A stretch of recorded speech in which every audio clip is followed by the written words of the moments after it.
С чем чаще всего обращаются к кардиологу? Я всем всегда рассказываю, что кардиопатология приобретенная возникает где-то в 6, 7, 8 лет.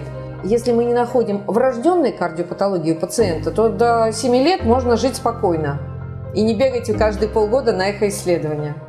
Потому что эта кардиопатология, кроме Кинг, Чар, Спаниелей, у них году развивается эндокардиоз митрального клапана. У остальных пород это развивается попозже.